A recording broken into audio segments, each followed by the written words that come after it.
अयोध्या के राजा दशरथ जी को भी दुखों का सामना करना पड़ा, कष्ट का सामना करना पड़ा। इतने बड़े राज्य के राजा होते हुए भी उन्हें दुख भोगना पड़ा, क्योंकि उन्हें सुख चाहिए था। सुख की अभिलाषा में उन्हें दुख भोगना पड़ा। राजा दशरथ जी की 3 रानियां थी। 3 रानियां थी और 3 रानी होने के बाद भी उनके घर कोई औलाद नहीं थी। उनके घर औलाद नहीं थी। औलाद की भूख, औलाद की प्यास ने उन्हें दुखी कर दिया, दुख के सागर में डूब गए। दशरथ जी और कहने लगे कि मेरे नसीब में, मेरे भाग्य में औलाद लिखी ही नहीं है, मैं क्या करूं। परंतु यह मानने के बाद भी उनकी अभिलाषा शांत नहीं हुई। उन्हें सुख चाहिए था, इसलिए सुख के लिए व्याकुल हो उठी। यह जानते हुए भी उन्होंने यह नहीं माना कि मुझे औलाद नहीं है तो क्या हुआ, राजा हूं, धन संपत्ति है, किसी को अपना उत्तराधिकारी बना दूंगा, किसी को अपना पुत्र मान लूं, इससे बड़ा क्या होगा। परंतु राजा ने नहीं माना। उन्होंने अपनी रानियों से पुत्र प्राप्त करना चाहा, औलाद प्राप्त करना चाहा, जिसके लिए उन्होंने यज्ञ करवाया। ये कहा जाता है कि यज्ञ के द्वारा उन्हें ऋषि द्वारा, महर्षि द्वारा जिन्होंने यज्ञ करवाया, उन्होंने खीर दिया और उस खीर को खाकर राजा दशरथ की 3 रानियों को गर्भ ठहरा। और कुछ लोग यह मानते हैं कि फल खाने से राजा दशरथ की रानियों को पुत्र हुए, पुरानी मान्यता है। परंतु किसी ना किसी वजह से खीर खाने से राजा दशरथ के यहां 3 रानियों को पुत्र प्राप्ति हुई। कौशल्या से प्रभु श्री रामचंद्र जी और कैकेयी से भरत जी और सुमित्रा से लक्ष्मण और शत्रुघ्न पैदा हुए, इस धरती पर आए। ये प्रकृति का विरोध किया था। प्रकृति के विपरीत जाकर राजा दशरथ ने सुख प्राप्त किया, अपार हर्ष हुआ, बहुत खुश हुए कि मेरे 4 पुत्र हो गए। राजा दशरथ जो दुख के सागर में डूबे हुए थे, उनमें नई ज्योति जल गई, उनको सुख हुआ, सुख प्राप्त हो गया। ऐसा सुख जिसकी अभिलाषा उन्हें जीवन पर्यंत खाए जा रही थी, जीवन पर्यंत खाए जा रही थी। औलाद के लिए भूखे थे। 4 औलाद प्रभु के कृपा से हो गए। वो भगवान ही थे जो उनके घर आए। उन्होंने प्रकृति का विरोध किया। अरे संतान नहीं थी, तो क्या फर्क था, मान लेते। मान लेते राजा कि पुत्र नहीं होगा, औलाद नहीं होगी, क्यों कष्ट देते, क्यों कष्ट पालते, दुखी ना होते, किसी को अपना उत्तराधिकारी बना देते, किसी को अपना मान लेते। लेकिन नहीं, उन्हें सुख चाहिए था। भगवान स्वयं उनके घर प्रकट हो गए, भगवान स्वयं उनके घर आए, उनके दुख को दूर कर।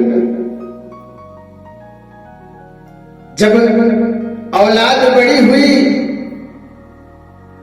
भगवान बड़े हुए, तो राजा दशरथ के खुशी का कोई ठिकाना ना रहा। राजा दशरथ बहुत प्रसन्न हुए, बहुत खुश थे। परंतु एक ऐसा भी दिन आया जब उन्हें लगा कि अब मुझे इस राज्य का जो भार है अपने बेटे के सर पर रख देना चाहिए। अपने राज्य का उत्तराधिकारी राम जी को, प्रभु श्री राम को बना देना चाहिए। खुश थे क्योंकि उन्हें सुख मिल गया था। उन्होंने आनंद नहीं लिया, जीवन का आनंद तो औलाद की प्राप्ति ने खा लिया। औलाद ही पाने के चक्कर में राजा दशरथ दुखी दुखी रहते और औलाद आ गई, सुखी हो गई, सुख पा लिया। अब राज्याभिषेक की बारी आई। प्रभु राम राजा बनने वाले थे।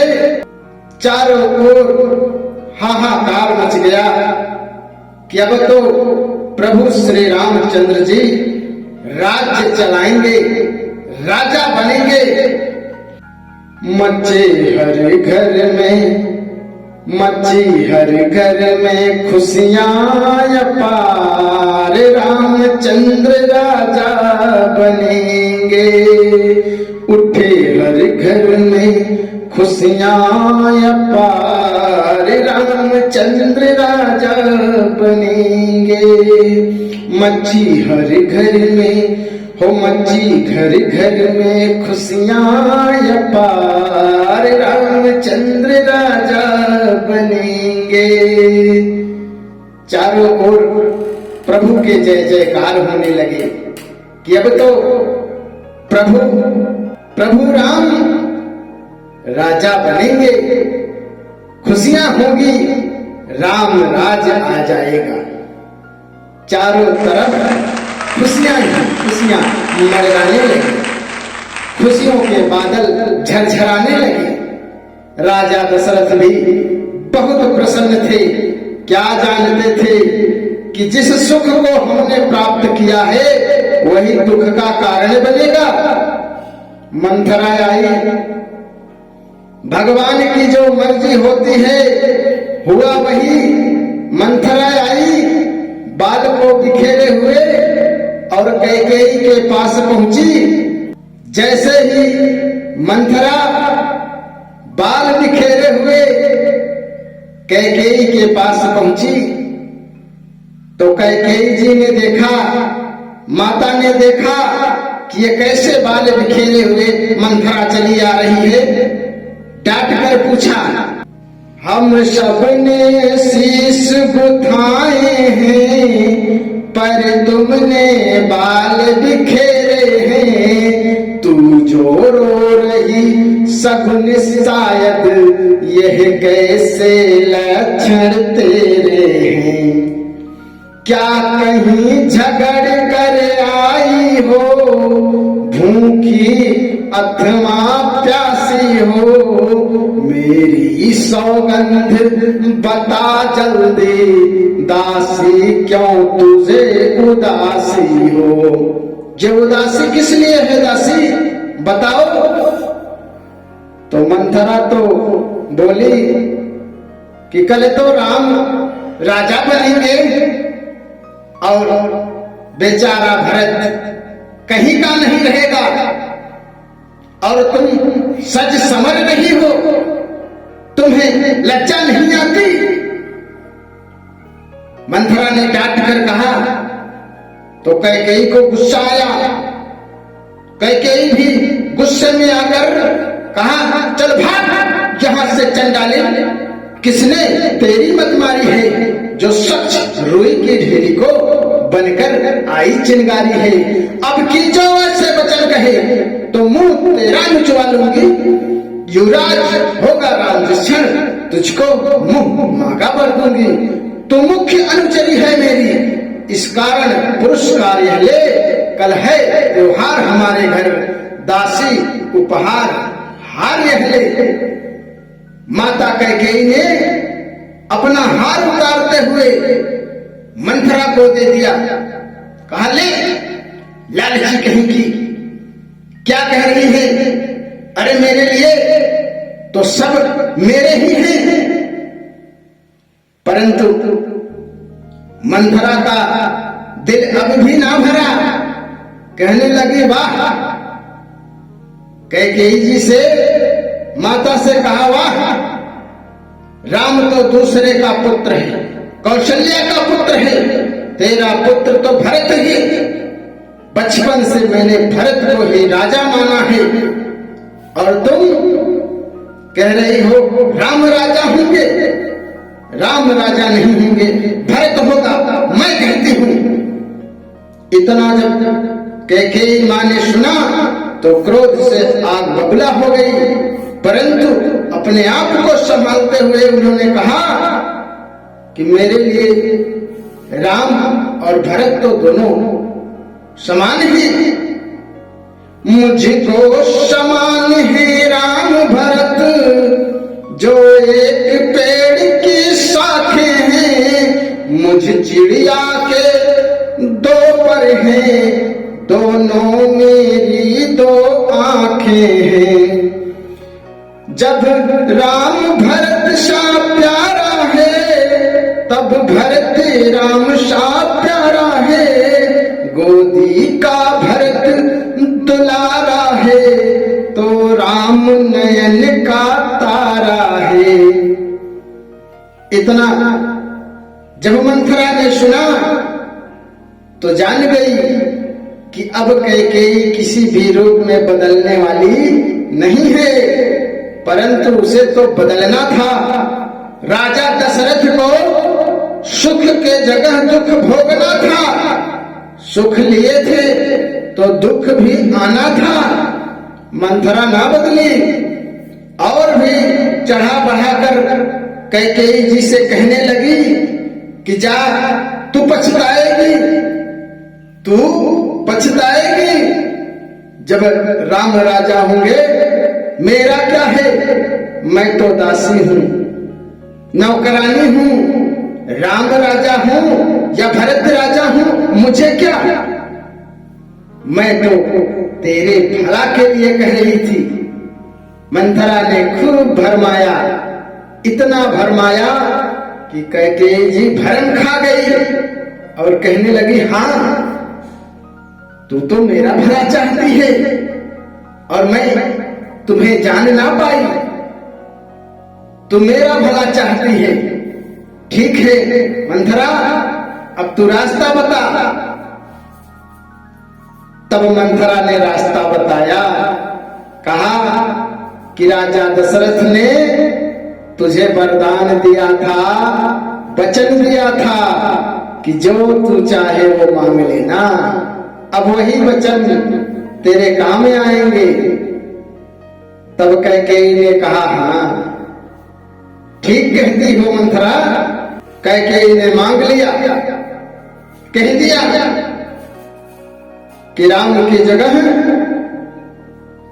भरत को राजा बनाओ। इतना सुनकर राजा दशरथ घबरा गए, अचेत हो गए।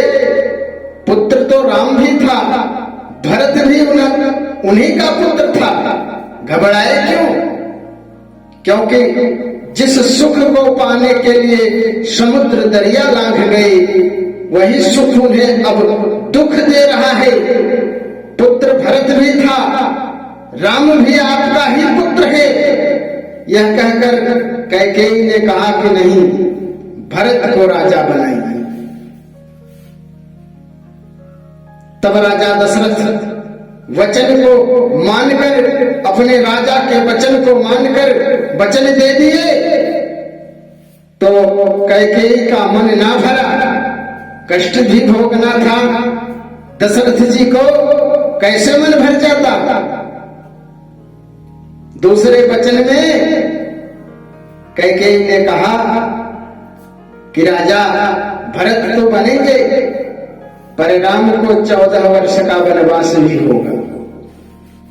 ये भी आपको मानना पड़ेगा, मैं तो वचन मांग रही नहीं।